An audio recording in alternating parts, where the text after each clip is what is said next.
This week's episode of the HP Outdoors Waterfowl Podcast is proudly brought to you by Dunn's Sporting Goods. Dunn's is a family-owned and operated business with 2 locations, Peevely, Missouri and Marion, Illinois. They have over 60 years dedicated to providing the outdoorsman with the best deals on hunting and fishing gear. Be sure to check their selection at shopduns.com, as well as on Facebook and Instagram at ShopDuns for weekly specials and giveaways. They've also created an exclusive discount for the listeners of the HP Outdoors Waterfowl Podcast. Use the discount code HPO to receive 10% off your purchase. Some exclusions apply. You are listening to the HP Outdoors Waterfowl Podcast, episode 99.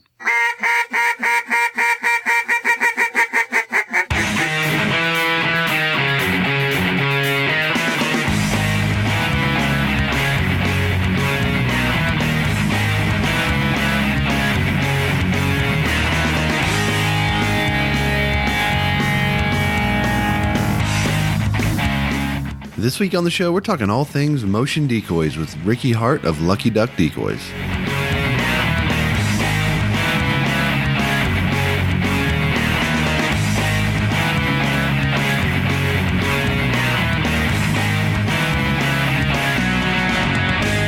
All right, welcome to the 99th episode of the HP Outdoors Waterfowl Podcast. We are your on-demand audio source for all things waterfowl and waterfowl hunting.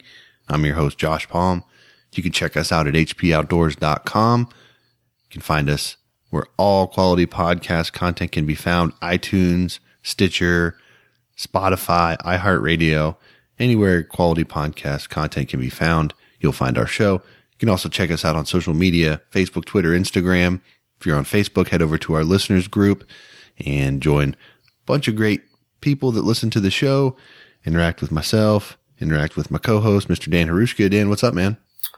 Not too much. Here's my lip smack again. Dang it. I cannot stop doing that when I first start out, now that I notice it. But anyway, monkeys off the back, season's open, geese have been shot. Good talking to you. Yeah, I'm glad that this is probably someone's first ever show episode that they're listening to, and you come in strong with the lip smack. Oh, boy. Anyway, yeah. We got our first hunt out of the way, which we'll talk a little bit about, and our first successful hunt, I guess I should say. We talked about our opening day last week. But before we get too much into that, I want to take just a second to thank Gunner Kennels. Engineered for your dog, designed for travel, and built for your peace of mind, the G1 Kennel has set a new industry standard and put Gunner Kennels in a category it's all its own. Gunner Kennels was started to protect your pet, and it continues to be at the center of everything that they do. Gunner Kennels are dedicated to building the best and safest pet travel crate on the market. Man's best friend deserves man's best kennel. Check out their G1 series of kennels and accessories at gunnerkennels.com. Also, thank you to Adrenaline. Bird hunting made quick, clean, and humane. The Finisher is the alternative to the out-of-date technique that can damage or destroy your trophy bird. The Finisher has been tested in the field and continues to hold true to its name. The Finisher can easily be worn on your lanyard, vest, or jacket. Check out www.adrenaline.com to get yours today. Also want to take a minute to thank 737 Duck and Goose Calls, original design, select grade components, superior sound, and unparalleled service. 737 takes exceptional pride in producing the finest quality, best built premium calls on the market today. They're made right here in America and offered only direct to consumer from their website. Shipping in the U.S. is always free. International orders can also be now accepted online. 20-day money-back guarantee and a lifetime warranty accompany every call purchased. 737 Duck Calls, lead the flock. Also, thank you to Camp Chef, Black Rifle Coffee Company, Native Eyewear, and Ukanuba. You can head over to the HP Outdoors website, check out our discounts page, find out how you can save 10% off at Dunn's Sporting Goods, 15% off with Black Rifle Coffee Company, 10% off with White Rock Decoys, 15% off with 737 Duck Calls, 15% off of Alpha Dog Nutrition, and 10% off of Gunner Kennels. So lots of great opportunities to save with the great partners of this show. Whew, okay. All right, Dan. So we got our second hunt out of the way, and it was a much better hunt. We ended up taking 23 birds out of the 2 groups that we were hunting. And kind of the big story out of all of that was it was my first time getting my son out in the field. I know a lot of guys have seen the pictures and stuff like that online, but it was a really, really special day for me. I'm happy to report that my son is like torn up with hunting right now. He talked about it nonstop on the way home. when we could go hunting again. He's asking me to buy him a shotgun so that he can start shooting. We were at his soccer practice tonight, and there were a flock of geese feeding in the grass field up above the fields, and there's a pond kind of directly adjacent to the fields. So they basically just lift up off of this grass field and go hit this pond, and they flew back and forth like 2 or 3 times during the course of his practice.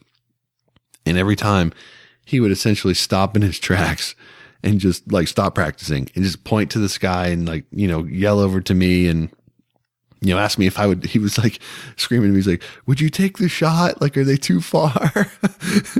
And my wife is just super embarrassed. And I'm like, you know what? Forget that. Like, I'm not going to make any apologies about anything. Like, this is what I'm passionate about. And clearly he's into it. So, he was telling his little buddies on the field, like when he was looking, when they were flying over talking about hunting and stuff. So, yeah, I'm really proud. And, it was just a great hunt, and, one that I'll definitely, cherish forever. Definitely planted the seed right there. And it's funny because, you were driving home and you sent me a text saying, those pictures kind of got you right in the feels, getting emotional about it. And it should, it was a great time, a great experience. And just hearing you talk about, how much he enjoyed that ride home and the actual hunt and talking about it at the ride home. Like that got me, a little worked up there for a minute. Like I could feel a little, not a complete water show going, but just a proud moment to be a part of that and to capture some of it on my end. So that was super cool. And just to see, like you said, the first flock that came over, you have a great picture of them. You haven't posted any of those yet, but that initial smile was just like a shock and a happy and just a great moment. And it was cool to be a part of it for sure. Yeah, it was more emotional for me than what I would have anticipated. I've hunted with a lot of, kids getting exposed to the outdoors and stuff like that, but it's just different when it's your kid, and to see him enjoy something that means so much to me and, see him take to it like that.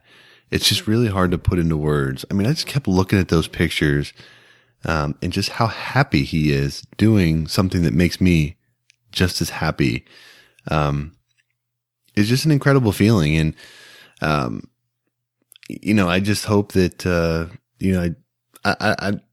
he wants to go, he wants to go this weekend again. And I'm like, I just hope that, that sometimes, I hope that that's not as good as it gets, right? I mean, I don't think that's the case, but like, it's going to be hard to top that for me personally, because just see, that first time I'll never get that day back. Right. And we've got great pictures to remember it. And like you said, when that first flock flew over us, I just grabbed the camera and just started taking pictures of him, and his face says it all. I mean, he was, just took that first flock and he was in. So very, very cool. And, to all of you guys out there that have young kids that you're looking to get exposure to the outdoors or anxiously awaiting their first hunt, I will just say that it's worth the wait, and just do it right. Make sure they're ready. Make sure they want to go. And it was touch and go for my son, because when I woke him up at 4:15, he was not having it. And I kind of had to walk out of the room, give him 5 minutes, go back in, and then he was good to go. And, he's so glad that he did. I'm so glad that he did, pull came around, and it was just a great day, and one that I'll remember, forever. And, so it was. He was a soldier too. He was a soldier the whole time, helping out, moving decoys, doing whatever. He's definitely played a part. And I was just listening to all the companies that you rattled off there, and 3 of the main ones at the very beginning. Gunner, we took Kimber on the hunt with us, so he enjoyed telling her what to do and watching her run down a couple wounded geese, and then use the finisher and 737 calls. So. We are using these companies that support the show. So it's, that was pretty cool to connect all that on our hunt together as well. Yeah.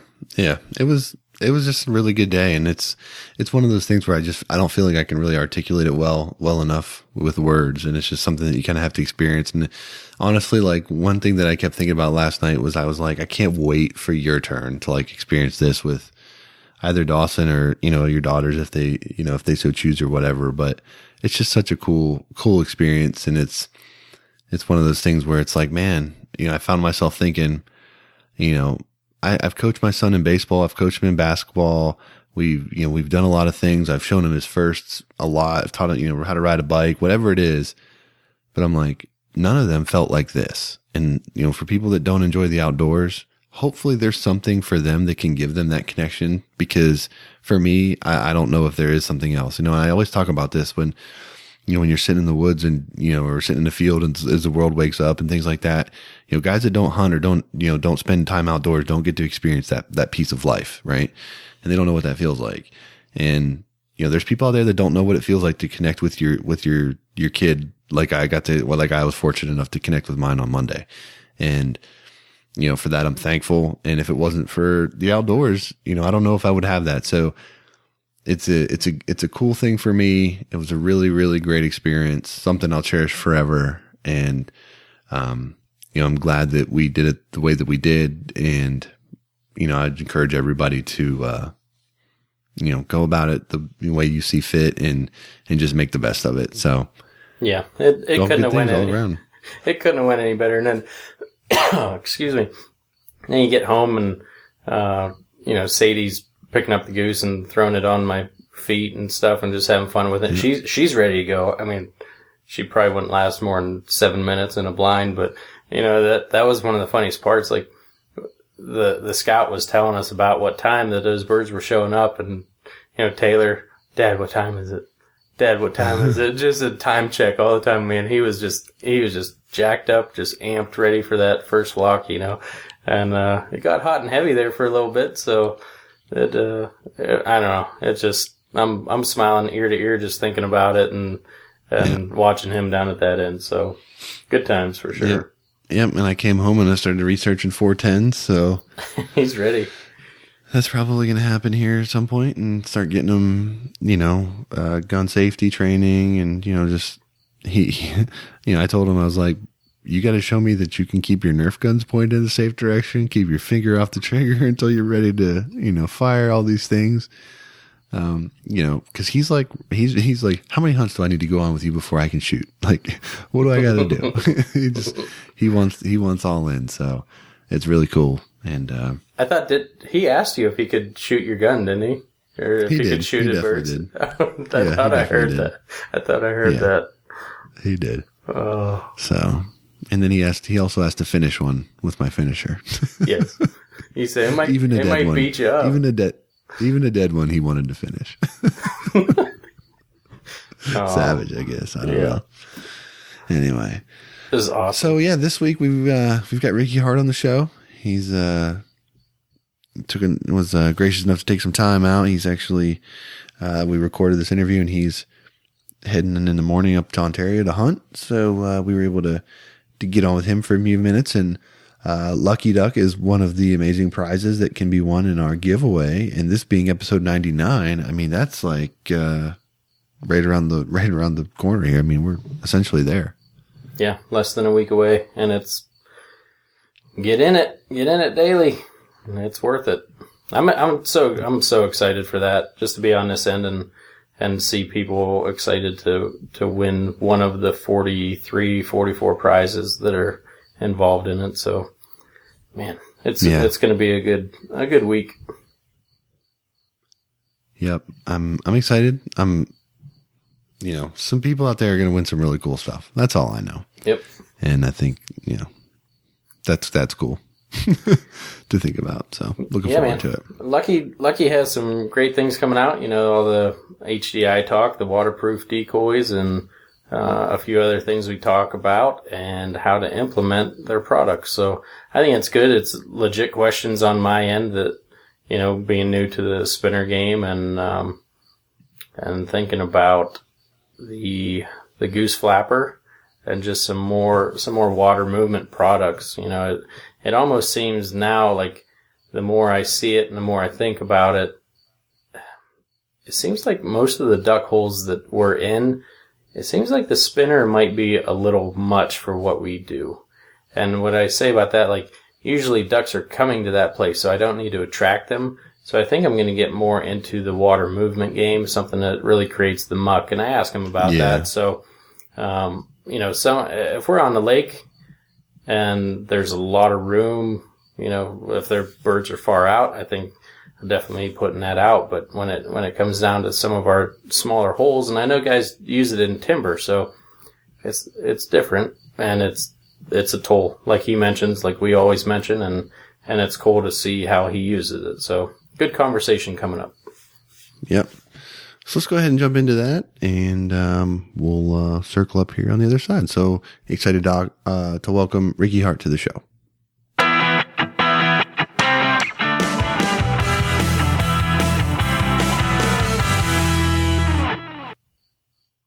All right, guys, joining us this week from Lucky Duck Premium Decoys is Ricky Hart. Ricky, welcome to the show, man.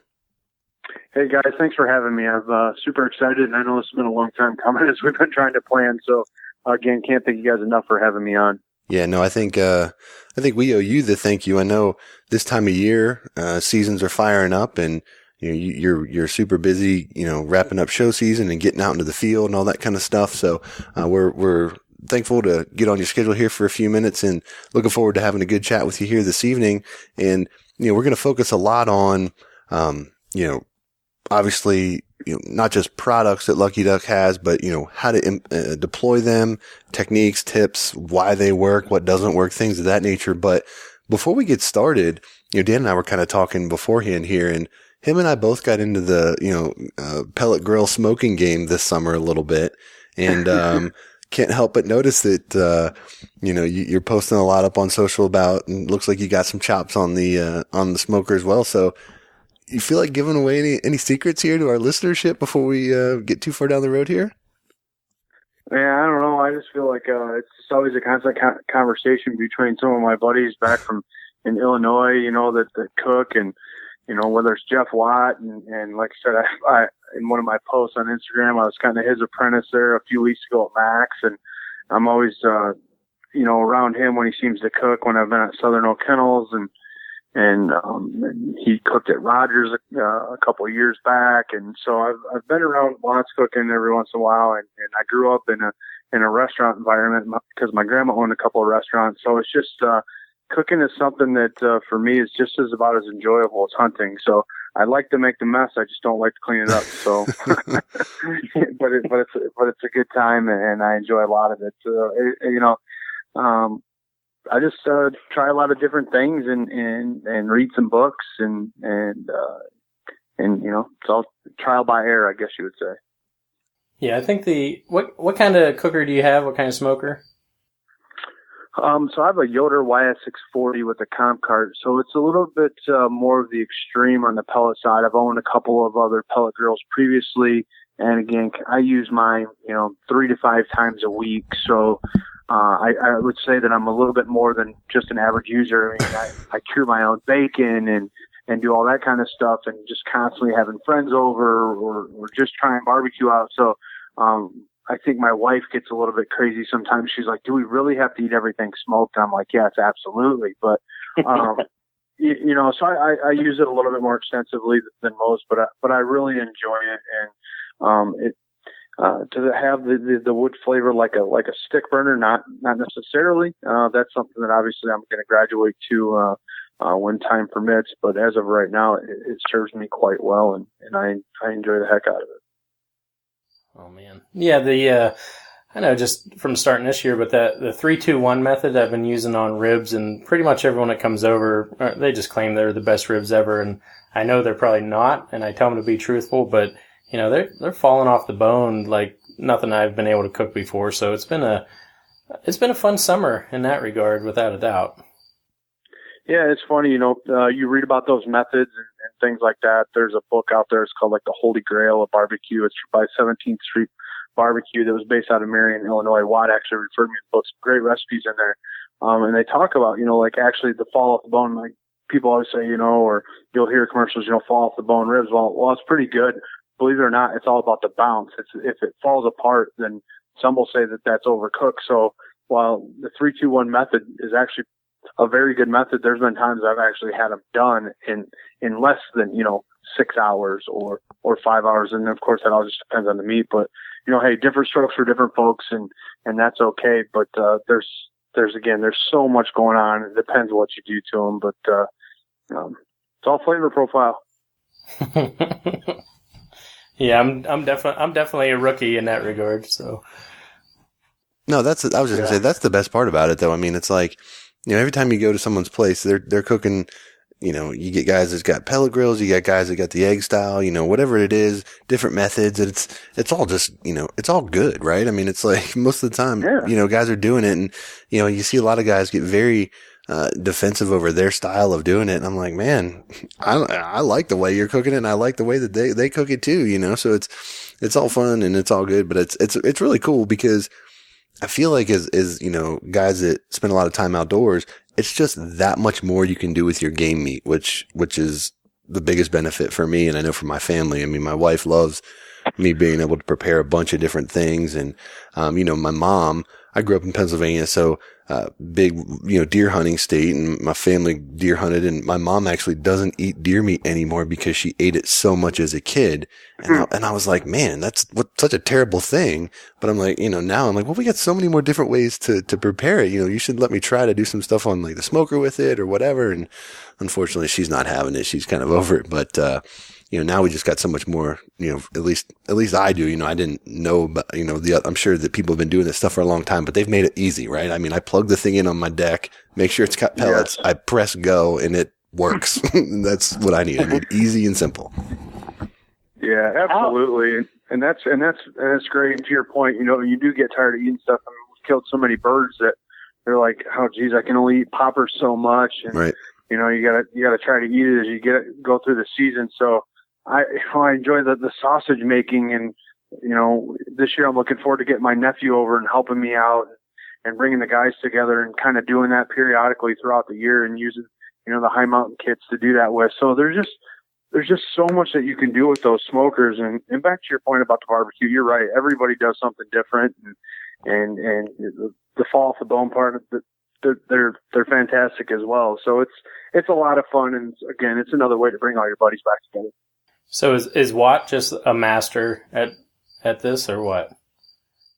I'll tell you what, this guy has got it down to a science, and anybody that's, whether, you can talk to Barton about it, you can talk to Matthew Cagle from Brigham Wright, just anybody, the whole crew at Rogers or Max, anybody that's had it, it's just such a process in how he does things, and when he treats it like a job. He's there at 5:30 in the morning of the day that he cooks, and the day previously he's spending 4 to 6 hours prepping, depending on how many people that he's feeding, and he just has it down, and his cleanliness and organization the guy has it going on. That's all I can say, and it's on a varsity level. He's got a $30,000 barbecue trailer, and it's no joke. He can definitely serve hundreds of people, so it's nothing I could definitely do out of my driveway. It would take me days to do what he can do in the matter of a half a day. That sounds awesome. I get terrified when I got to feed like 4 people that are coming over for a tailgate. I'm like, well, what if I overcook it? Like, what if I ruin it? Anyway, that's awesome. But let's shift gears a little bit here and start talking some waterfowl hunting. And, I'm just, as you know, we got our big 100th episode giveaway coming up. It'll honestly, when this episode airs, it'll be about a week away. And, one lucky winner is going to end up with the Lucky Duck HDI spinner. And I'm looking through, just your product catalog and all of the things that you guys have available now. I'm wondering if you could just kind of take us back in time for a minute. And, as I'm reading about, Lucky Duck on the website, it starts out like a lot of companies where there's one product and it, you see growth over time. When did you see, when did the explosion in the motion style decoy really take hold? Because, like Dan living in Pennsylvania just last season, and I think it was even like a part way through the season, could hunt with a motorized decoy for the first time legally. So, you're Lucky Duck's in a space where this product isn't even legal everywhere in the country. And yet, you're just seeing this style of decoy just explode and growth and evolve in so many different ways. Tell us a little bit about kind of just, how that all kind of came to be and sort of what you've seen, with that sector of the business. It's something that actually started off in the late 90s, believe it or not. Lucky Duck's been around for quite some time, and rebranded in 2013 to actually Lucky Duck. But prior to that, it was Edge by Expedite, and it was owned by a couple different people. And believe it or not, it wasn't really a hunter-based company at that point in time. It was a sourcing-based type company. There was people, a lot of hunters that had ideas, and maybe they didn't have the funds behind it. And Edge was, I guess you would say, kind of the Kickstarter, right? Mm-hmm. They would go and get the molds made and do things, and then help people take it to market. And the catalog then, believe it or not, was twice as large as what it is now. I mean, there was some crazy stuff back then that was going on, and as far as in the waterfowl industry and people trying to introduce motion and stuff like that. So the motion side really started to kick off, in the 90s. And then it's, we always had kind of that Lucky Duck with the wing nut feet and all that. So it was really just, obviously our competitor Mojo and us that were just able to offer the spinning wing decoys. And then we rebranded in 2013, with, again, the help of Lee Jose, Tim No, and Jeff Hallbeck, who are the owners of the company, came on board, worked closely with Lee, and then I came on in 2014. So we've just been really growing ever since. It's been good growth. There's obviously been some bumps in the road, but with the brand change, we changed the entire product line. We took some of the older products. I wouldn't say innovated. We just updated them and made things better, made things more user friendly. Because going back to the term innovation, it's such a strong word, and you're basically bringing something totally new to the game that's a total game changer. And quite honestly, I don't know of anybody that's really done that as of late, or since the spinner came out per se. People have evolved and done things differently, but the term innovation is definitely one that's hard to accomplish. But as far as Lucky Duck goes, we've done just such a great job with taking, older products or newer ideas and incorporating them into stuff that is so much user friendly and more durable, more realistic looking, and just really servicing what the hunter needs. Ricky, we've talked, over Messenger and whatnot before, and something you just mentioned was bad growth, and maybe not bad growth, but maybe you guys had, like some battery issues or shipping issues or something like that. And one thing I wanted to point out was the customer service from Lucky Duck is second to none. I mean, you have Sitka, which is really good, but for you guys to be interacting and helping people on social media, and we talked about this multiple times, if you're not in that game, like, a lot of people will not use companies that they can't get a direct answer from. And that's just something I wanted to point out. It's you and even Haley's in our group now. So if there's any issues, like, she's right on top of it too. So, I want to say kudos to you guys for all the time and energy that you put in on the customer service side. And I know, you've taken a lot of, you got better in a lot of ways. I guess your batteries and stuff like that, you're going to it's lithium batteries now, right? So, and everything's waterproof and stuff like that. But, just wanted to point that out to the listeners that you can get a hold of these guys pretty much any time, and they're there to help you. So, great job in that arena. Yes, thank you very much. And just like I tell all of our dealers or anybody that comes up that's interested in Lucky Duck, of course I'm the sales manager and I do so many other things and wear different hats and collaborate with our team. And that's exactly what it takes as a team. And our mentality is that, sales sells the first one and service will sell your next 5. So in a world where, whether you're calling your cable company or you're calling something about your dishwasher or refrigerator, you get put on these long holds or somebody that just drop you off the line. Like, I really think that there's a lot of companies, especially with corporations, that just fail miserably at customer service, and they're bankrolling money. And it's just like, you know what? Take the time, spend time with your customer, help them understand your product, take care of your product. If you know your product's not meeting their needs, and if there is a defect, just take care of them. And what you'll find out is loyalty is everything. And it's so important to us to have that interaction with our customer and make sure that, you know, they're spending their hard-earned money on our product. And we want to make sure that we protect their purchase with everything that we can do. And you know, we go above and beyond. And a lot of things sometimes we do is well out of our warranty clause. But again, it's about the customer. And that's truly what our focus is. Yeah, I'll share a personal story that Lucky Duck took care of me. This was maybe 2 or 3 years ago now. I bought a Lucky Duck HD when they first came out, and I took it out and I used it. And, you know, the first time I used the product, but I pulled the pole up out of the river, and I just threw the thing over my shoulder because I was walking back into the blind as we were picking up. Little did I know, the pole's full of water, and that water just dumps into the decoy. So, all right, you know, a couple, you know, a week or two later when I go back out, the thing doesn't work. So I you know, contact y'all and say, send it in. And I was actually surprised, but here comes another one to me. Completely my fault, but I was like, you know what, right there, you just sold me my next 5, you know, so it was something like that. And I'm not saying that would happen for everybody. And frankly, you know, if you would, you know, if the company would have said, sorry, like that's not what it's designed to do, you know, it would have been my fault, right. But that wasn't the answer. And now, of course, you got the fully waterproof version, you know, out on the market, which is super cool. And, you know, seeing you just dump it underwater and it still runs and stuff is really, really awesome. So maybe talk a little bit about kind of, you know, how the progression came to getting to this point with that particular product.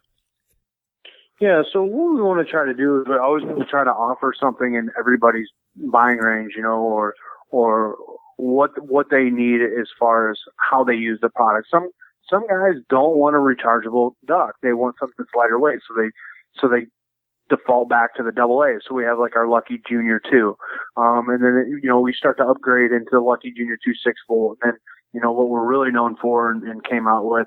You know, 3-4 years ago was a Lucky HD, and that kind of, you know, broke the mold as far as getting into these old decoys with the, you know, the hatchback and reaching in there and fumbling around with wires, and we kind of took it to more of a digital side, and then, you know, guys are like, well, I want more flash, you know, so we made a Super Lucky, and well, we don't like the wing nut wings, so we made a big magnetic wing, which wasn't easy to do because when you start to stretch that span out, you know, people don't understand is that motor has to run balanced. And if it doesn't run in balance, then we would have more defective product out there because, it would burn the motor up because it's not running balanced. Right. So there's just so much that goes on with it. And then now the Lucky HCI, right? Oh, my duck fell in the water.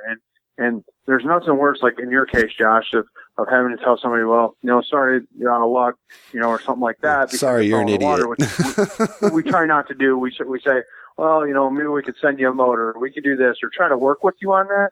But at the end of the day, let's offer something that's really a premium product and that throw the bag in, throw a taller stake in, throw the remote in, and make it a lithium ion battery so that when it runs, it's going to run till it's dead, not just slowly die like it does with a AA's or a sealed lead acid battery. So, you know, that's kind of where that whole evolution comes from starting off with a base product. And it's almost that good, better, best scenario. And being at every price point possible, so that everybody can come to your product. And essentially because some dealers won't always carry the high end stuff, right? Some people just carry entry level stuff. So again, that's making sure that we meet the dealer's needs as well. So it's just a lot that goes on, behind the scenes with that, especially in our product planning. And that's why recently we just hired Brett Ayers, so that we can really become super focused and stay on track and have this 3, 4, 5-year game plan on what we're going to do and just really stay ahead of the game, because I truly feel like that is so important. You know, it's, you know, the selling becomes easier when there's just an entire game plan around quality products. Yeah, I've followed Brett for a long time. I think that's a great addition for you guys. He's just a quality gentleman all around. But, you were talking about kind of running in balance there and whatnot. So is there, I guess the engineering had to be quite a bit different, even from the lead battery to the lithium battery, just with the weight difference, wouldn't it be? It just, believe it or not, it's the same motor. The difference is actually in the programming. So, the voltage coming from that lithium ion battery is about 7.3 volts. So you have to change the charger. You have to, understand the programming in there. And then also because the decoy was sealed, we sealed it around the wing joint. So, potentially that could have created drag there. So we had to make sure that, that the bushings per se were in the right spot. So there's just a lot more that went on with that. And then taking the module, we actually simplified our module process. Instead of wires running to a PCB board that's up and behind the module that you really can't see on like the HD, and then those running to the motor, every whole brain and everything on the HDI is all in that battery compartment. The remote receiver's right in that battery compartment. So literally, if something went wrong with that decoy or something went bad on it, we just send you the whole module. And if that doesn't work, then it's either the bad cord going to the motor or you got a bad motor. That's it. So it's the process of elimination just got that much easier with that premium decoy. Yeah, that's nice. I mean, I always wonder, it's kind of one of those things. It's like, with spinning wing decoys, it's almost like for yourself, you're making a better mousetrap. I mean, every step is a little bit better. And I'm curious, and this might be too much inside baseball, so you tell me, but with products like this, you mentioned and you mentioned Mojo, kind of the two competitors. Mm-hmm. How does it work patent wise, where you guys can have such similar products, but they're both, I'm assuming, not infringing on each other's patents? So like, how does that work? Well, Mojo actually has a patent on a spinning wing decoy with a direct drive motor. So there's things going on there where we, work with them as far as, honoring that patent on their side. As far as moving forward, currently we're in the final stages and our patent is officially pending, as far as on like the HD module right now. So we've obviously applied. And if you guys know anything about patents, utility patents take a long time. So we've been in this patent process for about 3 years now, going on 4 years. And they're very expensive too. I mean, it's tough to get. It's not cheap. You got attorneys involved. There's so much that go on with that. But right now we're in the very final stages with hopefully getting our patent approved. And it's going to be on that module system that, is bottom mounted, that mounts to a stake. And obviously, I'm not an attorney by any means, but it is very well drawn out in regards to how that's mounted, how all that's done. So, we feel very positive about it, but then again, it's in the hands of the attorney. If you guys ever want to go in and look at some of the stuff that's ever been invented out there related to waterfowl motion, go onto the patents page and start typing stuff in, and your mind will get absolutely blown as to what's out there. Yeah, that's I'm like, oh my gosh, whoever thought of this or whatever happened to that? And it's mind blowing what's out there. Well, and it's funny too, because I mean, I really do feel for companies that are trying to, push the envelope and make, better product. And, you guys have a ton at stake, obviously, and every manufacturer has a ton at stake to navigate that patent law and, respecting people's patents and stuff. And, cause it's one thing to like, okay, you've got a patent on your product and now, you hope people respect that. But even if they don't and they infringe on it, now it's on you again to defend it, and it's like, it's a huge ball of wax and it really cost prohibitive thing. And that's one of these reasons why you see this more in some other, product lines where it's more common, where products are kind of getting knocked off and stuff like that. And I really feel bad for the companies because, they go through the time and the money to get the patent and then it gets infringed on and then they have to spend money to defend it. And it's just a really big resource suck on the company. It's just unfortunate that happens so much. And I was just curious as to, I figured there was some nuance to the patents as how they're different. I just, not knowing that But I figured that had to be a big portion of, time and money and effort that you guys put into your products, knowing that, they got to be buttoned up pretty tight because there's a lot of things that could, come down the pipe, whether against you or for you or whatever. And you got to kind of know all of that stuff going into it, because I think once you go out and put products in, and, certainly if someone called you up and said, "Oh, I didn't realize I've been infringing on your patent for the last, 12 months or whatever," you're not going to have a lot of sympathy probably for them at that point. Ignorance isn't, a good excuse, I guess. Yeah, it's no different than, probably with like HP, waterfowl podcast or sayings or trademarking and copywriting. Like those are the things that are important to you. It's unique to you. Exclusivity is everything. And that's what drives business. You're offering a product or a service that you feel is better than somebody else's, right? So it's important to protect that. And people do spend a lot of money in doing that. And it's the best way to make sure that when a company does think about making that or does something, that they look in to see what you have going on and say, well, I can't do that, so check that off the list, because by that time nobody wants to get wrapped up in the legal fees. And if they do that unknowingly, well, it's not a good situation to be in. So you're right. But again, back to my point, exclusivity is everything. Yeah. So, that's why we're spending the money to do what we do. And that's how you sustain your business is protecting the integrity of your company and really all the time and energy that you spend in building successful products and the marketing behind it, because you are protecting a much larger investment. That's all great company talk, and I'm ready to learn some tricks. I deal with attorneys. I deal with attorneys way too much on day-to-day basis. So, like Josh had said, last year we just got the okay to use spinners, and it wasn't till like mid-November. So we literally had a month and a half, maybe. For the new guys, Josh, there's my lip smack. I just realized I did it, and I apologize for that. But anyway, so the spinners, new guys going out, say in Pennsylvania or wherever, they just buy one. You have 4 dozen duck decoys out over a small pond. Where are you putting that lucky HDI at? Well, it depends on the time of the year. It's all about timing. Have this conversation so much. The beginning of the year, obviously everybody wants to be using a spinner. Throughout the middle of the season, if ducks become stale, sometimes you gotta, it's like a tool. You gotta, use it when you need it type thing. But if I'm on a small pond or something like that, then, I'm using 1 or 2 spinners and basically about, 10 or 15 yards off the corners.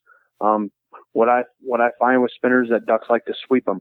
When they come in, they like to sweep the spinners. So, that's pretty much what I do with those.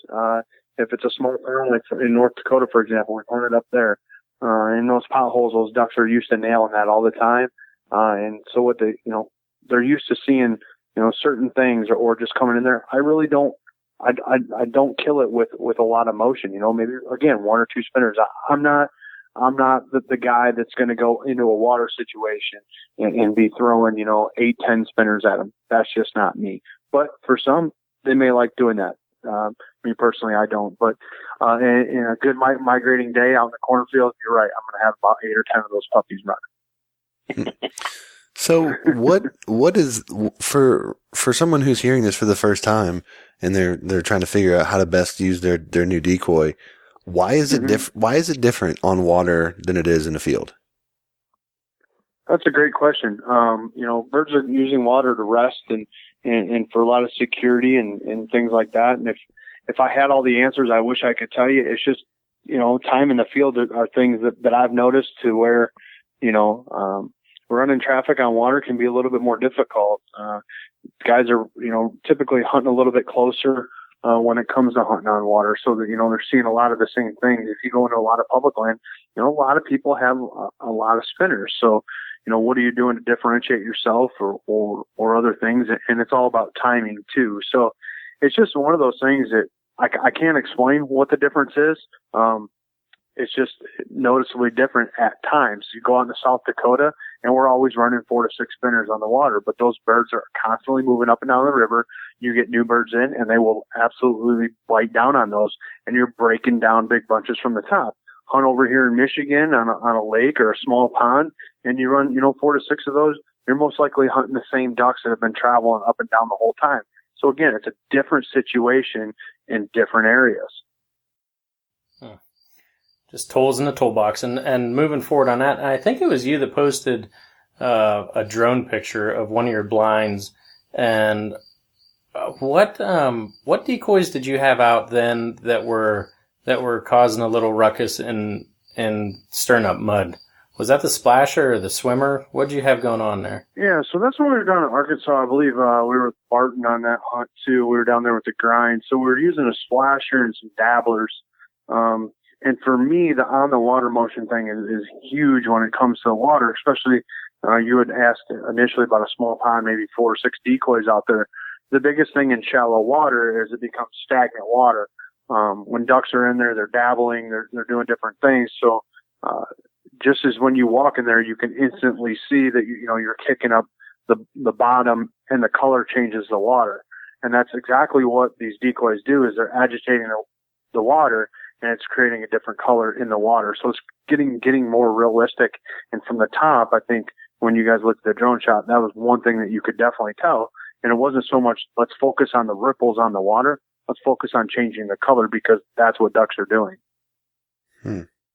Yeah, I'm looking right now at what you've got on the on the water motion category here, and I'm looking at these quiver magnets, and I mean, a lot of guys, we talk to guys from all over the country all the time, and they're talking about trying to find decoys on Craigslist and trying to DIY motion and do all of these things as cost effective as possible. And I'm looking at these quiver magnets, and I mean the H2O is $15 on your website, and the XL is $29.99 or whatever. Talk a little bit about those, because I feel like those are something that could be incorporated in on a budget level that can help give you some motion that could really kind of benefit the whole spread, just by the way that they function. Right. For the cost of a case of beer, it's something that'll last you more than one night. Yeah. It's something that I definitely enjoy. And again, it's the water agitation, and it would help do that. It'll send some ripples throughout the decoys, and we sell a boatload of them. I mean, it's something that anybody that's carrying waterfowl products, they're carrying those, and they just they run off of 4 AA's and they have a water activation switch on them. So you just drop them in the water, and they start running. You pull them out, and they stop. So it's just something that's simple that if you're like trying to just get into it, or you're low budget and you don't have a ton of money to spend, and it goes back to that price point thing. That's something that's $15 to $30 that you can buy. That for every 6 decoys, I would put one of those in there that's on the water. And it just, change your batteries every morning, and you'll get good water agitation with those. Yeah, it definitely would bring any spread to light. So you'd put it right in between a half a dozen decoys and let it run. Yeah, about every 6 decoys I put one in there. So it's and then you get the rippling, and it'll cast it out far enough, but you're not creating so much interference with the other one. But it just gets a nice even ripple throughout your spread. But then if you look again, going back to that drone shot of where the dabbler was at, the splasher, you can kind of see that it only goes in a specific area. So you're really just trying to spread that out, that color out, that motion out, just trying to get it throughout your whole spread, because every live duck is moving anyway. Get that muck moved around. So the splasher and the dabbler are both remote operated, correct? Yes, they're both. Well, they're both remote capable. I would say. Remote capable. Yes, they the base models just come with a dummy plug in them, and they'll just run constant or on a timer. But then you can put the HD remote. That's another great feature of all of our products. Our spinning wings and motorized decoys, except for the quiver products, will all take the HD remote kit. So you can essentially have 100 Lucky Duck motorized decoys, and as so long as they have a HD receiver in them, you can sync them all to one remote. So that's a great feature of our decoys. So when just so many questions here, but I guess that's what we're here for. But when you're hunting those splashers or dabblers, do you ever turn them off? Or do you just let those fly? You let them run all the time? Because of the splasher, the dabbler is actually my favorite personally for on the water. The splasher, obviously I shut that off because it is a flashing, it is a spinning wing decoy. So I'll shut that off. A lot of times, obviously if I'm hunting honkers and ducks at the same time on water.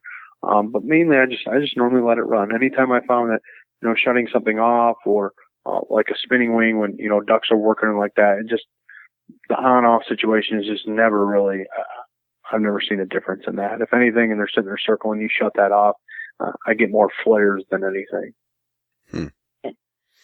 Yeah, because that is something that I noticed on my Lucky Duck stuff is, I've got, you can let it straight run, you can run it on the timer, and, you can, try to control it just from the remote. And I always get worried that when I mash the stop button, if a bird's circling me, that it's going to stop with its wing, the wing upside down, and it's going to be white winged, to the sky and stuff like that. So I tend to just kind of run it the whole time. And, Yep. If I feel like I need to turn it off, that to me is probably a signal that today's not going to be a spinning wing day, and I'm going to probably pull it out of the spread at that point. Right, and I think that's your cloudy days versus your sunny days. Sunny days with a good wind is always better than any cloudy day. They just see a lot better on cloudy days, and Yep. and you had asked me what's the difference between the water and the field. I can tell you right now that spinners on a cloudy day on the water can be a little bit tougher. I've seen them still work, obviously, but it can be a little bit tougher. But to your point, not wanting to shut it off, well, they just came to your spread for a reason, right? They've probably seen that spinning wing decoy. Because if you've ever flown in a plane or flown in a drone, you can see them from a long ways away. Ducks that are, the size of an end of pen, way up in the air, they can see that spinning wing. And I've seen them break down from the heavens on those spinning wing decoys, especially in South Dakota. But, it's just, again, it goes back to that whole tool situation. But I'm just a proponent that they came to the spread for a reason, and that was probably running. You might as well just let it run. They pass you, a few times, more than likely, you're not going to get them in. Mm-hmm. Just so many different things to think about when you're out there, and that's the fun of it, trying to figure out and get all the puzzle pieces together. And something I asked you about before as well was the Super Goose Flapper HDI. So maybe talk a little about that. How do you guys use that? Do you use that right in the kill hole, or where you want them to land? Is there a difference in how you place that versus a spinner for ducks? I always tell a story, and I've told it with my boss Tim many a times, that when the Goose Flapper first came out was the first year that I was hired on. So that the idea was there, it was already being made, and it was already going to be sold in stores and all that kind of stuff. Years ago, there was a manufacturer that came out with a spinning wing goose, and obviously we all know that geese absolutely hate anything spinning wing.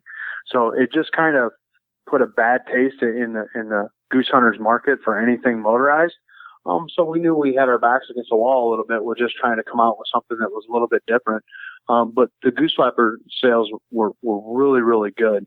And when I first hunted that with them, I was like, I really, in order for me to sell this, I have got to go hunt with it. I've got to see that this is going to work. And we went out, and I went out with Robbie Iverson that day, and we were just hunting.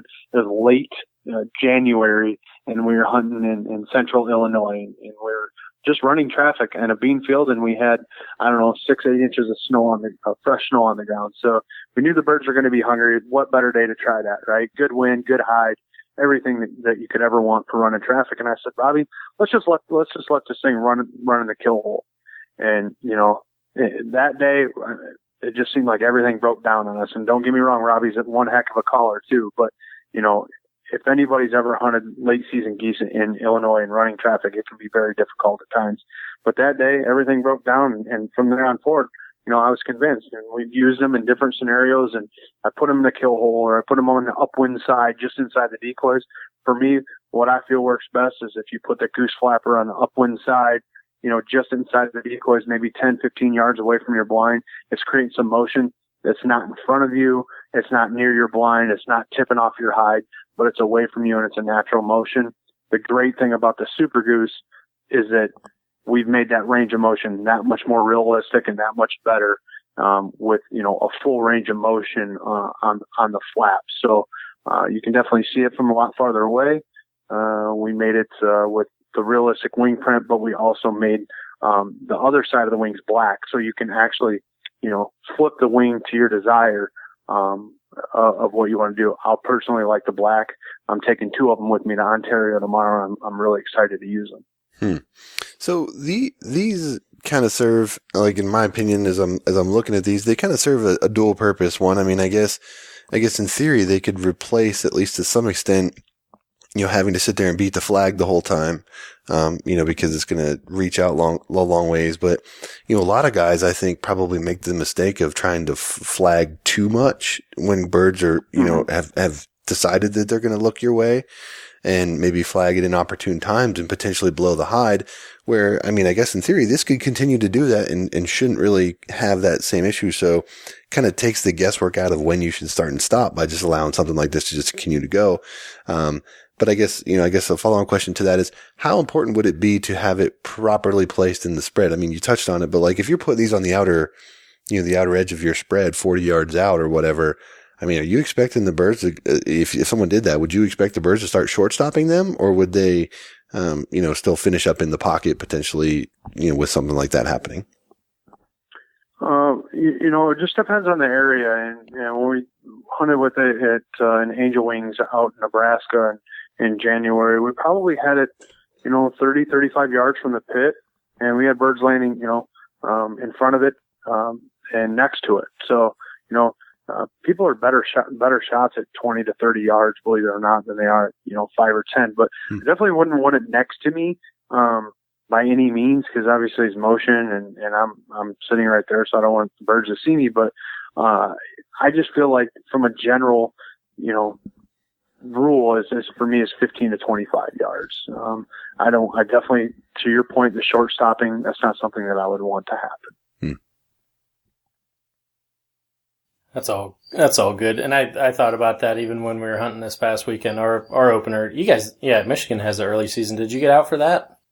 Yeah, so we got out this weekend and hunted a loaf, and had a great time. It was the first time that I bet you in probably, I don't know, 5, 6, 7 years that I was able to actually get out with my dad, my brother-in-law, and my nephew. So, my nephew's kind of a newer hunter, so I was really excited to get him out. He's been going out with us now for the past couple of years. And, no, we had a really good time when we got out on Sunday and got into them and just a good early season resident warm-up hunt. That's awesome. Yeah, we hunted together for the first time in a couple of years, believe it or not, and had a good time. The actual opener was kind of a bust. We got the roost was shot right at first light, and the birds that we were expecting to have kind of went the opposite way. But the second day we dropped 23, and it was a really good time. Had Josh's son out with us for his first hunt, and he wasn't a shooter, but he was there and definitely had probably more smiles than I expected to see. I mean, he had a blast out there. But moving on to another product, you guys are coming out with some full bodies, some lightweight full bodies. So what's going on there? Yeah, so last year we actually introduced the Deception Mallards, which was a collapsible 100% EVA floating mallard decoy. Just something lightweight and packable. A standard 24 of our decoys rigged would weigh about as much as a dozen standard decoys from any other manufacturer. So that was a huge advantage. And the fact that you could collapse them and get 2 per slot, well, that's even more huge for the hunters that are doing walk-in hunts or hunting WMAs or loading boats up and have people everywhere and dogs jumping on stuff or people climbing over in boats and worrying about hurting stuff. These were decoys that were going to collapse and that do collapse and would stay out of the hunter's way. But, And then, so we kind of took it to the next level and decided, you know what, let's make some full body geese because, you know, I don't know about you guys, but here in Michigan and Illinois, every farmer seems to be, you know, chisel plowing and things like that after they pick. So it's making it really hard to get in the fields, and not everybody can afford four-wheelers and Rangers and that kind of stuff. And some farmers don't even want you to drive those in the field. So something that you can just kind of put in a sled that weighs half as much as any other decoy that's out there, that if you wanted to, you could, you know, pack them, or if you wanted to get on a sandbar hunt in the boat, that you don't have these, you know, big, huge full bodies in your boat, but you want that realistic full body sitting out there. So it's just a different approach to service maybe a little bit of a different customer for, you know, those applications where you're walking in or carrying stuff. And I had, just, you know, your initial thought when you see it folded up, like on the website picture, how difficult is it to get it to the full form? So it depends really on the ambient temperature outside. When it's warmer out, the decoy becomes more pliable. So just like any other plastic that you mess with out there, having it warmer, you know, helps. But for the most part, yes, it will take a little bit of air to put to it in order to get it to expand. But you know, once it's it's expanded pretty well. Nice. So they actually, I'm just looking at the pictures here.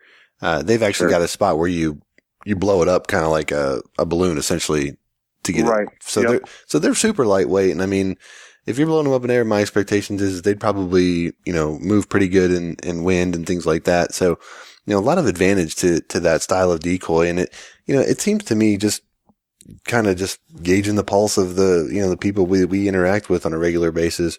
You know, two things that people are really concerned about in today's day and age is the cost of decoys and the size and weight. You know, it's like, one, I don't have a ton of money to spend, so I want to get the best bang for my buck. And two, a lot of guys are hunting out of apartments. They're hunting out of, you know, cars or SUVs. You know, not everybody's got a big decoy trailer that they can pull around and as you mentioned, pull out into the field and all that kind of stuff. So, you know, this is something that I think that the market is demanding essentially. And you know, you're seeing more like this, but are you seeing people, you know, what's the argument that people will put up against the decoy like this? I mean, like, you know, a guy that says, I hunt over X full bodies and I've done that for years and whatever. You know, what would you say to somebody like that, you know, is questioning like this product at a show or something like that? Because, you know, when it's fully, you know, blown up or whatever, I mean, it looks, I mean, you couldn't tell that it's not a full body, at least by the images that you have here. You know, a standard full body, I guess, whatever the term is. But, you know, I'm sure when you're at shows and stuff, you see guys that are probably like, you know, I've been hunting over the same, you know, Bigfoot for 40 years and I beat the tar out of them and they still look like the day I took them out of the box and all that kind of stuff. You know, are those guys that can be won over, do you think, or no? You know, the biggest thing I think about when talking to most people at shows is really understanding how people hunt and where they're hunting and how it could be useful to them. And really it's just through conversation, you know, and you'll find out through that conversation, you know, well, this is how this would work in the application, right? And this is why I would suggest that based upon what you're telling me. And it's really just through conversation. So I don't really ever say that there's any ever negative conversation when you're always face to face with people. You know, social media seems to kind of breed negativity per se. But when I'm working at these stores and when our team is at these stores and spending time with customers, we rarely hear anything negative about a specific product, whether it's our products or anybody else's product. These are people that are like-minded individuals that are really no different than you and I. The biggest difference is, in the grand scheme of things, is what we're reading and seeing in social media is what I refer to as the 10%ers. Those are the people that are so adamant about it and so ingrained with it that they feel that they're really opinionated. And I'd be guilty to say that, you know, I'm the first that I've been that way, right? But at the same time, you know, on average, waterfowl hunters only hunt 7 days a year. Yes, that's right. 7 days. There's a study that just came out. It is 7 days a year. So really, you know, when we think about selling and products, we're not just trying to service the 10% of course, that's important, and that's why you have premium products and premium offerings. We also think about those people that are, hunting WMAs that don't have private land to hunt and have to walk into places to hunt because that's all public land allows. These are for those types of people, and they're also at a value as well that will fit their budget. Mm-hmm. So that is in talking and having that conversation with somebody and saying, let's talk about things. Let's see what will fit your needs. And if it's somebody else's product, well, so be it. Then we can even help with that. But we hope that in our product line, we have something that fits their needs. Does that make sense? Totally. I mean, I completely agree. Yeah. And that's the thing. I think, you hit the nail on the head with that 10% comment because, you can't go to an internet forum on Facebook with the exception of our group. Just kidding. But you see that everywhere. People get attacked because they believe in something or, even if they would, how many times have you seen it? Someone posts into a group and says, "Hey, I'm checking out these Deception Series collapsible decoys, from Lucky Duck. Anybody got any experience with these?" And bam, here they come out of the woodwork. Someone's got an opinion about that, and I use this and I do that, and it's just crazy to me because, everyone's situation is so different, and it doesn't shock me that 7 days is the average thing because there's very few people that don't have other things competing for their time on the weekends and everything, but to me, this gives a guy an option. A more affordable option to build out a spread, particularly new guys, because that's what you see, right? I mean, as a new hunter, I can remember getting started and looking at the cost of decoys and being terrified. I'm like, holy cow, these cost what? Yeah. These cost what? And I need how many? Like, oh my gosh. And then when I get them, what do I do with them? Where do I put them? So, I can see this being a really good fit for a lot of people. And I think that, over time, I think you're going to see this type of product become more popular and more of a mainstream type of thing because of the things we've already talked about. So, I think you guys are spot on with kind of that niche that you're looking at for that, for sure. Yeah. And we'll continue to grow and do other things in different species. And the biggest thing is, and again, this is just more conversation about waterfowl in the community altogether is to your point about somebody always saying something or saying the wrong thing. The biggest issue I have is that it seems that when a new product is released, everybody wants to drop an opinion. You've never owned the product. You've never had the product in your hands, and you never actually physically had any type of interaction with the product. So how can you even or have a valued opinion on that, right? And we see it with anything, whether it's the cost of a product or whether it's the look of it or whatever, right? Everybody wants to judge by a picture. Well, go see it for yourself. Go have a conversation with the company and the individuals at an event, and go and just go see it. That's the kind of stuff that I just sit back and like every product launch. I'm just like, okay, who's going to say what today? And to your guys' point, we police that a little bit because we want to have positive conversations in the industry that we're in, because at the end of the day, guys, we're 1.2 million people. We're pretty small in the grand scheme of things. Yeah. So we don't want to. We don't need to cast any more negativity than what we really already do. And don't get me wrong. We all have our opinions, and I converse about what works for me and what I've used and stuff like that. But again, I wouldn't build an opinion on something that I've never used. Yeah, and I think you really see it when people are.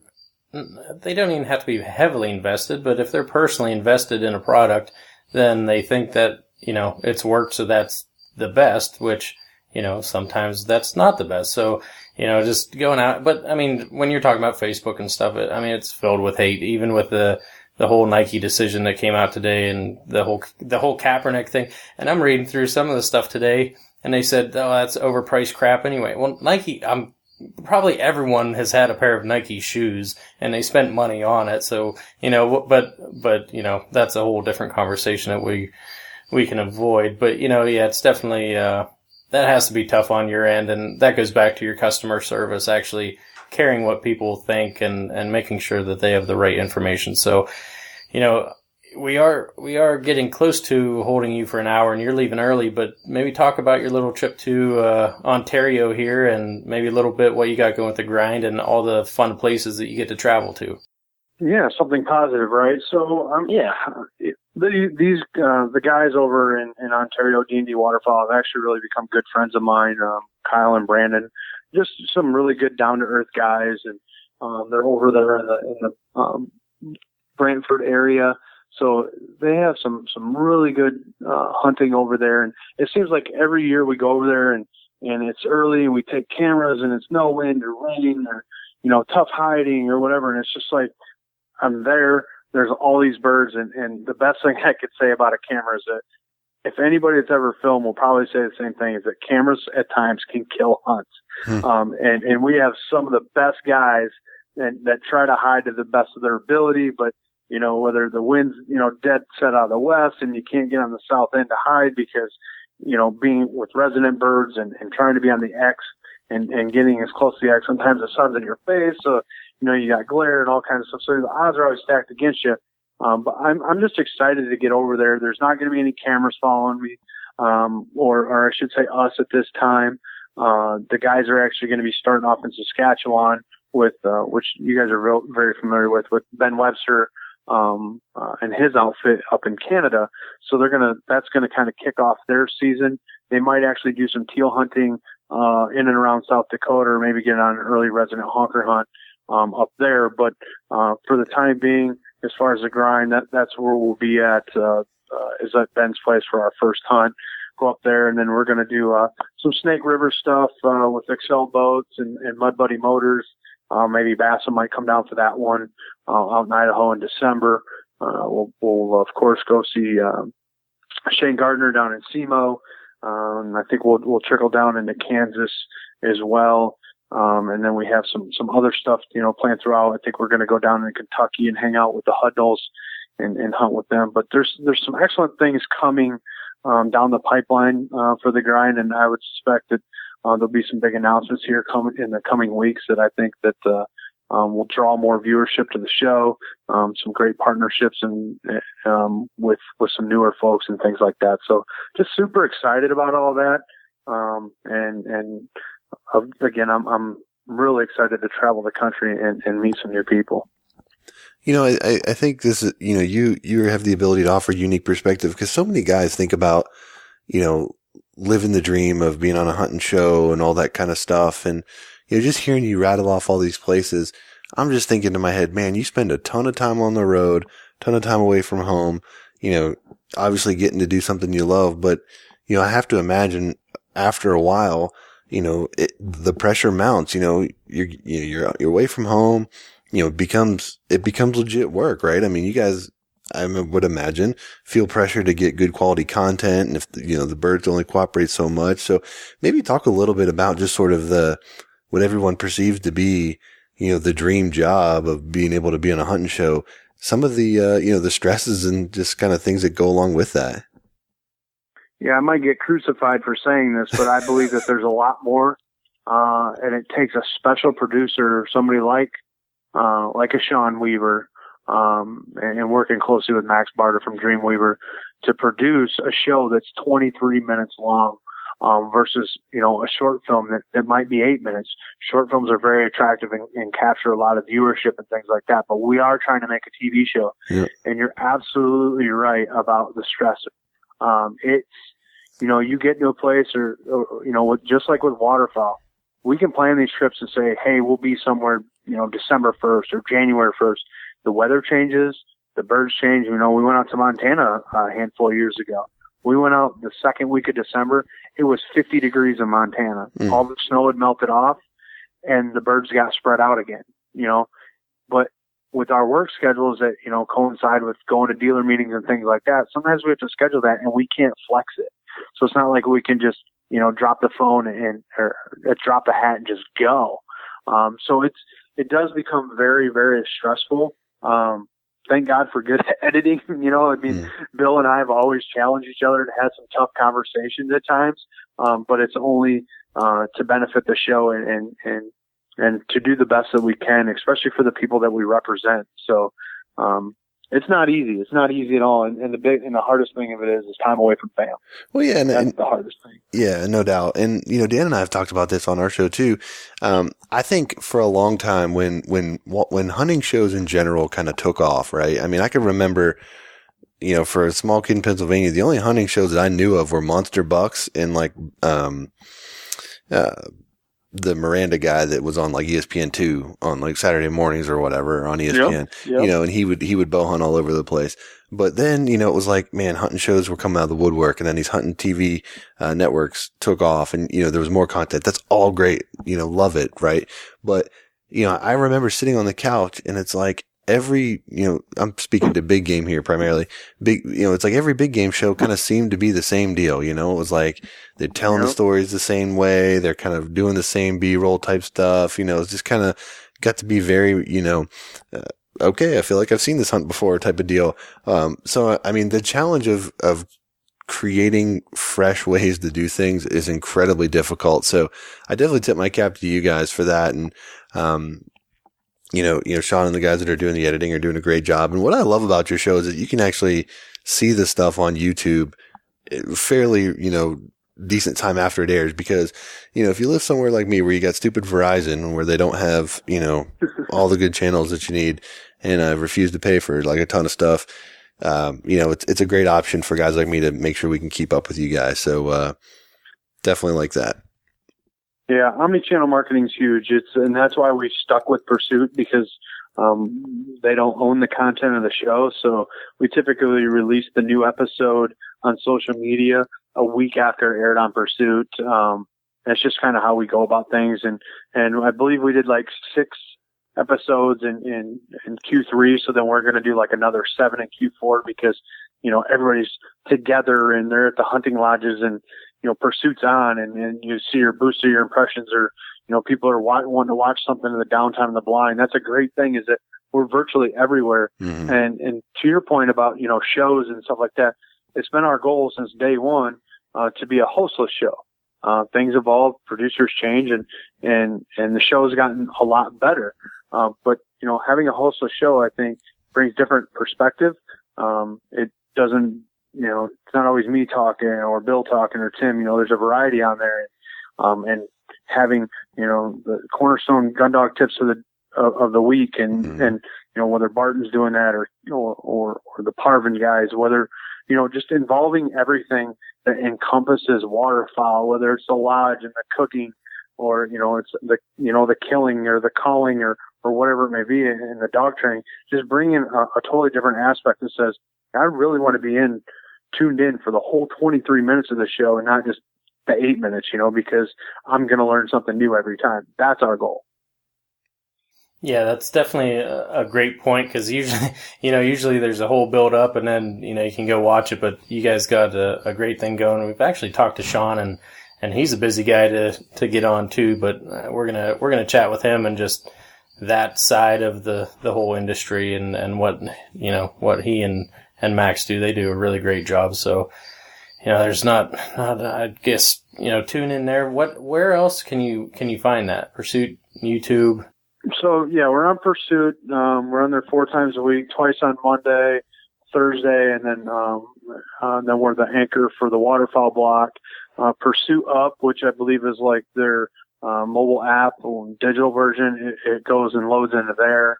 YouTube, and then Facebook. Recently with Facebook, they've, no offense, they sucked, because as you guys know, Yep. I mean, there's guns involved, so Yep. they really throttle some of that. We try to boost so that we can, really reach it out there, make sure that we show up in your feed, because we're throttled already because of who we are, but, and what we represent. But, they killed us on a boost before, as far as, canceling out for offensive content, whatever. But, we do that, and then we host it on our website on the grind. And like I said, I think YouTube is probably the biggest thing, because it's the number 2 search engine, but, we're everywhere, and, sharing it is what we do. I always try to share it just in a, HP group as well, because you guys are nice enough to let us do that. And I think it kind of, brings some rich content in there as well. And I hope you guys do get a hold of Sean, because I tell you what, he's an absolute phenomenal human being, and he works his tail off, him and Max both. And I'll tell you right now, starting right now, that guy will be on the road, 2 to 3 weeks out of every month. And you want to talk about being gone. He's probably gone more than I am, doing different things. And he's doing a lot of work for Dakota Decoy and Lucky Duck outside of just the grind as well. So we keep him really busy. Yeah, that's what he's saying. He's like, I'll be gone for 12 days. I'll be gone for the 3 weeks after that. I'm like, all right, but you know what? Something that's really cool on our end. You know, I think August was like 4 years for us doing the podcast, and looking back, and I remember when Sean created the Dreamweaver and his initial logo and everything like that. But you know, to see like him and Ted Wells and Barton, like from their beginning, you know, and just moving along and seeing how everyone has grown. It's super cool to be on this end and follow all these great people. So, you know, it's awesome following Lucky too and having your guys' support of the show. So, you know, just great stuff. And I guess I'm just excited. I'm happy on this end and you know, can't wait to watch you know, the rest of the shows come out this year. Yeah, no, I appreciate that, and thank you very much. And then I can totally relate to where you guys are at. You know, I started off with just being the pro staff guy with Dakota Decoy, and turned into a staff manager, and you know, doing a sales job on the side, and you work tirelessly, and you know, you do things in lieu of product and trade, and you know, some of the people out there might have some negativity about pro staffers, but there are people out there that really do care about brands that they represent, and they will make it along the way somewhere or something, and create the right partnerships. And I can't say enough about HP, because you guys just keep it clean. You do the right things, and that's why you get the support of the companies that you do, because you're bringing positivity to a sport that we all need and we all need to protect. And for me, it's what provides for my family, and that's the number one thing, and the most important thing is right there. So again, thank you guys. Yeah, no, we appreciate you saying that. And, yeah, I just wanted to make sure you mentioned you're on the Pursuit channel, just so everybody knows. On Mondays, you can find them on there at 12:30 a.m., 12:30 p.m. These are Eastern times. They're on Thursday at 2:30 p.m. and then also on Saturday at 7 p.m. Eastern. And, you know, I talked bad about Verizon. I guess I probably shouldn't have, because originally I had Outdoor Channel and Sportsman Channel, but they canceled both of those. So that irritated me. Yes, but they brought in Pursuit a little bit later, which, you know, did help, because there is some good waterfowl programming on there. So fortunately, my wife usually has the TV commandeered, except for Saturdays when I'm watching college football. So I catch you guys on YouTube quite a bit. But if you got the Pursuit channel, you can check them out. Obviously there as well. So, well, Ricky, man, we've kept you longer than we said we would. So for that, I apologize, but, we've enjoyed the conversation. Glad we were able to catch you before you got on the road tomorrow. And, I hope you guys have a great season. And, we're looking forward to checking out all the new, Lucky products as they come out onto the market this season, and, deploy them in the field. And, wish you guys all the best. And we look forward to catching up with you again down the road. I appreciate it, guys. Thanks again for having us. And again, thanks on behalf of Lucky Duck, and we do really have a great team over there. So I can't thank those people enough. And anytime I get on a public platform, I want to make sure that they feel appreciated too, and everything that they do. So thanks again, guys. And I look forward to talking with you throughout the season.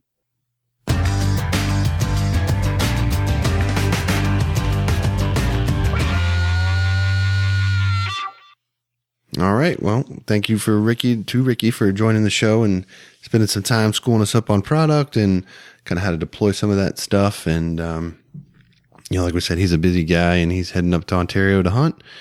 And, you know, we look forward to catching up with him throughout the year. But, you know, I know the whole spinner game is a new thing for you, Dan. But, I will tell you, man, there's been days where my Lucky Duck has been the ticket. And then there's just days where, you know, that's not. So I think kind of what he said is one of those things we've sort of always had the position of, you know, everything is just a tool. It's, you know, like we refer to the Sean Stahl interview more than any other interview we've ever done on the show. But it's so true, because it's what he says is, you know, it's just another tool, and you do whatever you need to do to get the ducks to do what you want them to do. So if that means you put spinners out, you do it. If that means if you take them down, you do it. Just another tool at your disposal. Yeah, you know, one of the things I took away and talking to Ricky, like, he's a straightforward guy, you know what I mean? And you were talking about people coming up at shows and talking about, like, the Deception series and the blow-up full bodies, essentially. And pretty much, I mean, he's going to be honest with you. This might not be for you. And I think that's something that, you know, they're not pushy about their products. This might fit you. This might fit you. This might not fit you. Like, and and we're going to try and outfit you and make you successful. So they have enough products now to where they can set you up for your situation, and, just really, really good customer service, easy people to talk to between Ricky and we deal a lot with Haley over there, and she's great and very knowledgeable about all the products and can answer anything. So if you have any questions or issues, just give them a call and they'll take care of you. And I think that's one of the great things about them. They're just top notch. Yeah. And that's the thing too, man. It's, the one thing I love about our group is that we've got, guys and gals from the industry where, you can go in there and ask a question and get an answer from a representative of the company. Oh, and by the way, someone's not going to jump your crap because you asked the question either, So it's a really, really great place to do that kind of thing. So, don't be afraid to come in there and ask questions and get the information that you need to get yourself squared away. So, yeah, it's funny because right before we started recording, there was a guy asked about a Lucky Duck Jr., I believe, and some of the wiring, or might have had a different issue. Tag Ricky. Ricky's right on it, answering questions literally like 15 minutes before we started recording this episode. So, and that's we started at 9 p.m. on a Tuesday. So, I mean, they put the hours in and their customers, like you said, sales will give you the first one, customer service sells the next 5, and they live that motto without a doubt. Yeah, no question. So you got anything else you want to hit here before we wrap it up for the week? No, man. It's been super hot. I'll be the first one on the show this year to call that we need a cold front because I'm just dying of sweat right now. That's one thing that we didn't talk about on the last episode.